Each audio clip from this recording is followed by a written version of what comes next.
So once again welcome to profit Laddu. तो आपने कभी ना कभी एक इंडिकेटर जिसका नाम MACD है उसके बारे में जरूर सुना होगा, चाहे आप एक इन्वेस्टर हैं या आप एक ट्रेडर हैं। तो ये MACD होता क्या है, सबसे पहले हम इस वीडियो में ये जानेंगे। दूसरा हम ये जानेंगे कि ये MACD स्टॉक मार्केट में काम कैसे करता है।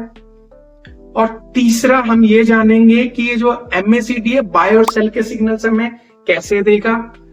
चौथा कि ये प्रैक्टिकली इस MACD को यूज कैसे करना है किसी स्टॉक के चार्ट पर। और इन्वेस्टिंग में भी इंडिकेटर्स का मतलब यूज करना क्यों जरूरी है, ये भी हम समझेंगे। तो सबसे पहले हम समझ लेते हैं कि ये MACD है क्या। जो MACD है इसका फुल फॉर्म होता है moving average convergence and divergence. ये जो MACD है ये मूविंग एवरेजेस से मिलकर बना होता है। इसमें क्या होती हैं, 3 लाइनें होती हैं और एक हिस्टोग्राम होता है। एक लाइन जो होती है MACD लाइन होती है, जो कि डिफरेंस होता है 2 मूविंग एवरेजेस के बीच का। एक मूविंग एवरेज 26 का होता है, दूसरा 12 का होता है। ये दोनों के बीच का जो अंतर होता है उससे मिलकर ये लाइन बनी होती है, उसको रिप्रेजेंट करती है। जो दूसरी लाइन होती है वो होती है सिग्नल लाइन, यानी कि जो कि 9 डेज का EMA होता है। तीसरी जो लाइन होती है वो जीरो लाइन होती है, बिल्कुल सीधी लाइन होती है, जैसे 180 डिग्री का जो एंगल होता है इस तरीके वाली लाइन होती है, सीधी लाइन होती है। और चौथी चीज इसमें होती है हिस्टोग्राम। हिस्टोग्राम मतलब एक तरह का वॉल्यूम्स होते हैं, जीरो लाइन के ऊपर भी और नीचे की साइड में भी बने हुए होते हैं। अब दूसरी चीज, ये जो MACD है बाजार में काम क्या करता है, क्या बताता है हमें स्टॉक के बारे में। तो ये जो MACD है एक तो हमें बताएगा मोमेंटम। मोमेंटम से क्या पता चलता है, हमें ट्रेंड का पता चलता है कि कोई स्टॉक अप ट्रेंड में है या डाउन ट्रेंड में है। दूसरा क्या बताता है, ये रिवर्सल का, यानी कि अगर कोई स्टॉक मान लो अप ट्रेंड में चल रहा है, ऐसा कौन सा पॉइंट होगा जब वो स्टॉक उस पॉइंट से डाउन ट्रेंड में चलना चालू हो जाएगा, है ना। आपने बहुत सारे ऐसे स्टॉक देखे होंगे, या कोई स्टॉक डाउन ट्रेंड में चल रहा है लगातार कंटिन्यूअसली, ऐसा कौन सा पॉइंट है कि जब वो रिवर्सल देगा, अप ट्रेंड में कौन से पॉइंट से चलेगा। तो ये सारी बातें इसी MACD के थ्रू पता चलती है। कभी कभी आप सोचते होंगे कि यार ये इंडिकेटर्स के बारे में हमको बता रहा है और हम तो एक इन्वेस्टर हैं। दोस्त, हम सोचते हैं इन्वेस्टिंग में कि हमने फंडामेंटल को पता कर लिया तो हमने पैसा हम बना सकते हैं, मतलब स्टॉक मार्केट के अंदर, पर ऐसा नहीं होता। कभी कभी हम क्या करते हैं, किसी अच्छी कंपनी पर पैसा लगाने के बावजूद भी पैसा नहीं बना पाते। क्यों नहीं बना पाते? बिकॉज हमें स्टॉक के अंदर एंट्री और एग्जिट का पता ही नहीं चलता कि स्टॉक के अंदर कौन से प्राइस पे हमें एंट्री लेनी है और कौन से प्राइस पे हमें एग्जिट करना है। ये मेजर प्रॉब्लम है आज के लोगों की। मैंने कई बार देखा है, मेरे कमेंट बॉक्स बढ़ा रहता है कि हमने इतने प्राइस पर ये वाला शेयर ले लिया है, मैं इतने का लॉस कर रहा हूं, मैं इसको होल्ड करूं या सेल कर दूं। ये सारी बातें होती हैं। तो वो वही लोग होते हैं कि जो ये डिसाइड नहीं कर पाते कि भाई स्टॉक के अंदर एंट्री कब लेनी है। और स्टॉक के अंदर एंट्री कब लेनी है यह हमें कहां से पता चलता है, टेक्निकल एनालिसिस से। और टेक्निकल एनालिसिस के अंदर क्या होते हैं, इंडिकेटर्स होते हैं। और इंडिकेटर्स को समझना इसलिए बहुत जरूरी है क्योंकि यह हमें बताते हैं कि स्टॉक के अंदर एंट्री कब लेनी है और एग्जिट कब करना है। और तीसरी चीज जो थी MACD के बारे में कि ये बाय और सेल के सिग्नल्स हमें कैसे देता है।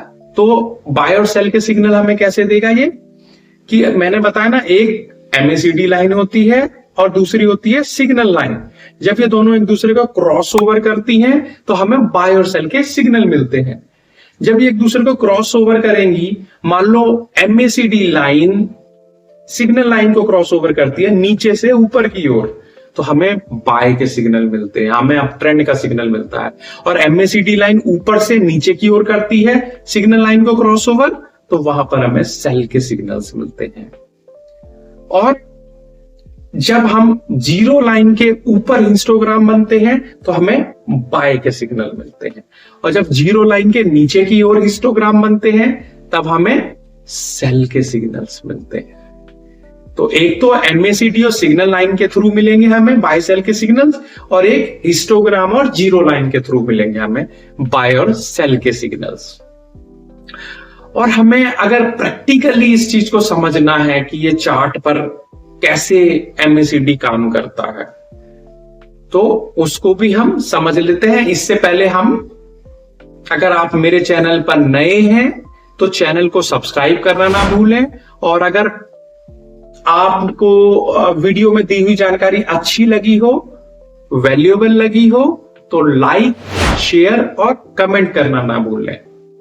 तो अब हम सीखते हैं कि MACD को प्रैक्टिकली किसी स्टॉक के चार्ट पर कैसे अप्लाई किया जाता है। तो चलते हैं मेरे साथ कंप्यूटर स्क्रीन पर। इस वीडियो में हम जानेंगे कि MACD को किसी स्टॉक के चार्ट पर कैसे इंप्लीमेंट करते हैं। तो आप देखते हैं कैसे इंप्लीमेंट करते हैं। तो ये हमारे सामने खुला हुआ है जो चार्ट वगैरह IFCI का। तो इसमें हमें कैसे सबसे पहले MACD को इंप्लीमेंट करना है, अप्लाई करना है, कि हम इंडिकेटर वाले सेक्शन में जाएंगे, वहां पे हम MACD टाइप करेंगे। ये MACD आ गया, MACD को क्लिक करेंगे। जैसे हम MACD को क्लिक करेंगे, यहाँ पे ये आप देख सकते हो कि यहाँ पे ये MACD दिखाने लग गया है। ये जो है ये MACD देखो आप इस तरह का दिखने लग गया कि MACD अप्लाई हो गया है। ये जो लाइन है, ये जो लाइन है, मैंने आपको बताया था ना कि दो लाइनें होती हैं, एक सिग्नल लाइन MACD लाइन और एक जीरो लाइन होती है, ठीक है। तो ये MACD है। इसमें क्या हमने देखना था, सबसे पहले हमें कैसे पता चलता है बाय और सेल सिग्नल्स का, जहां MACD लाइन और जो सिग्नल लाइन है एक दूसरे को क्रॉस करती हैं। आप यहां देखो, इसमें आप थोड़ा सा ऐसे करके देखो, इसको ऐसे करके देखो, ठीक है। ये आप देखो यहां से यहां तक का MACD लाइन क्या है, ये ब्लू वाली MACD लाइन है। ये ब्लू वाली लाइन सिग्नल लाइन को क्रॉस करते हुए नीचे की ओर जा रही है, और जब ये नीचे की ओर जाती है तो क्या है, बुलिश नहीं बियरिश मोमेंटम होता है जब नीचे की ओर जाती है। तो यहां पे क्या, यहां से आगे क्या हो रहा है, ये बियरिश, यानी कि नीचे की ओर डाउन ट्रेंड चल रहा है। और जब ये ब्लू वाली लाइन ऊपर को जाएगी, जैसे यहां पे जा रही है, अब मैं आपको दिखाता हूं, जैसे ये ब्लू वाली लाइन ऊपर को जा रही है, यहां पे ये ब्लू वाली जो लाइन है ऊपर को जा रही है, तो यहां पे बुलिश मोमेंटम दिख रहा है, ठीक है। जहां पे MACD लाइन ये कौन सी है, अभी मैं आपको दिखाता हूं कि ये जैसे छोड़ो इसे,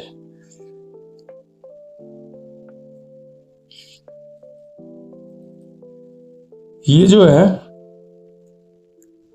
मान लो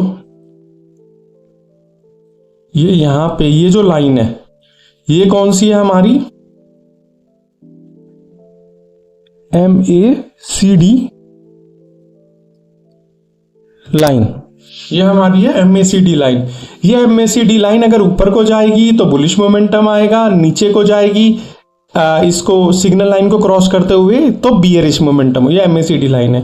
और हमारी सिग्नल लाइन कौन सी है वो भी देख लेते हैं। ये जो लाइन है,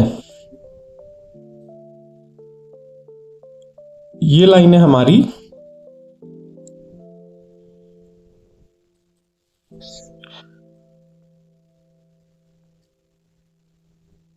सिग्नल लाइन, ये हमारी सिग्नल लाइन है।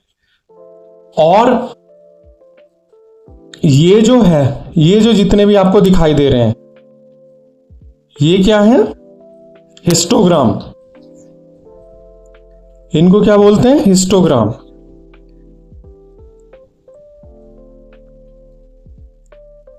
इनका नाम क्या है? हिस्टोग्राम। और ये जो लाइन है, ये जो आपको दिखाई दे रही है यहां से यहां तक की, ये जो लाइन दिखाई दे रही है, ये, इस लाइन को क्या बोलते हैं? इस लाइन को बोलते हैं जीरो लाइन। इसका नाम है जीरो लाइन। तो ये मैं आपको बताना चाहता था कि इसमें एक MACD लाइन होती है जो ब्लू वाली लाइन है, जो कि ये बताएगी हमें, ये जब ये नीचे को जाएगी MACD लाइन, जो ये MACD लाइन है, ये वाली लाइन जब नीचे को जा रही है तो ये बियरिश मोमेंटम दे रही है। जब ये ऊपर को जा रही है, यहां से जैसे ये ऊपर को गई है, ये ऊपर को गई है, तो ये स्टॉक भी ऊपर को अप ट्रेंड में गया है। जब ये बेस लाइन जो है ये जीरो लाइन है, जीरो लाइन के ऊपर हिस्टोग्राम बनने लगते हैं तो क्या होता है? बुलिश मोमेंटम आ जाता है, ऊपर की ओर चढ़ने लगता है मार्केट। जब हिस्टोग्राम के नीचे की ओर ये चलने लगते हैं, जैसे यहाँ पे ये नीचे की ओर जा रहा है, नीचे की ओर बनने लगते हैं, तो बियरिश मोमेंटम आ जाता है। तो ये सारी चीजें थी, ये 4 चीजें थी इसमें, ठीक है जी। उसके बाद में अगर इसकी अगर हम सेटिंग देखें, जैसा मैंने आपको बताया था कि जो MACD लाइन होती है वो क्या होता है? 2 EMAs का अंतर होता है, एक 12 का EMA है, एक 26 का EMA है। उन दोनों का डिफरेंस जो होता है वो MACD लाइन के थ्रू हम दिखाते हैं। जैसे ये MACD, ये है MA लाइन है, यानी MACD लाइन है ये। और जो सिग्नल लाइन होती है उसका जो EMA वो क्या होती है? वो एक EMA होती है, कितने का? 9 का, 9 डेज का EMA। वो यहाँ पे 9 भरा हुआ है इसलिए यहाँ पे। और ये MA EMA है, दोनों ही EMA है, चाहे वो सिग्नल लाइन है चाहे वो MACD लाइन है। तो इसलिए यहाँ पे 12, 26 और ये 9 भरा हुआ है, ठीक है जी। उसके बाद में ये क्या दिखा रखा है? कलर से दिखा रखा है कि ये जो MACD लाइन है ये किससे होगी? ब्लू से, ब्लू से दिखाई देगी। तो इसमें जैसे MACD लाइन इसमें ब्लू से ये यहाँ पे दिखाई दे रही है, और सिग्नल लाइन ऑरेंज से दिखाई देगी, तो ऑरेंज से दिखाई देती है। ये इनपुट्स है इनके अंदर, बाकी और कुछ नहीं है। तो ये सारी चीजें थी MACD के बारे में। देखो यार, एक चीज जरूर समझ लेना, हम सोचते हैं कि हम इन्वेस्टिंग करते हैं तो इन्वेस्टिंग में हमें इंडिकेटर को समझने की जरूरत नहीं है, क्योंकि इन्वेस्टिंग में फंडामेंटल्स होते हैं। लेकिन इन्वेस्टिंग में फंडामेंटल्स 80% रोल करता है, 20% तो इंडिकेटर्स ही रोल करते हैं, टेक्निकल एनालिसिस ही रोल करता है। क्योंकि इंडिकेटर्स के थ्रू हमें यह पता चल जाता है किसी स्टॉक में कि उसमें एंट्री कब लेनी है और एग्जिट कब करना है। तो ये सारी चीजें होती हैं। और अगर यार आप मेरे चैनल पर नए हैं तो यार सब्सक्राइब करना ना भूलें। और अगर वीडियो में दी हुई जानकारी अगर आपको अच्छी लगी हो, वैल्यूएबल लगी हो, तो लाइक, शेयर और कमेंट करना ना भूलें। और किसी भी तरह का स्टॉक मार्केट से रिलेटेड कोई क्वेश्चन हो, चाहे वो इंडिकेटर है, चाहे वो ट्रेडिंग है, स्विंग ट्रेडिंग है, चाहे वो किसी भी स्टॉक से रिलेटेड या कोई अपना ही आपका कोई सवाल हो, तो वो कमेंट बॉक्स में आप लिख सकते हैं। जब भी मुझे टाइम मिलेगा मैं उसका रिप्लाई आपको जरूर करूंगा। So thank you so much.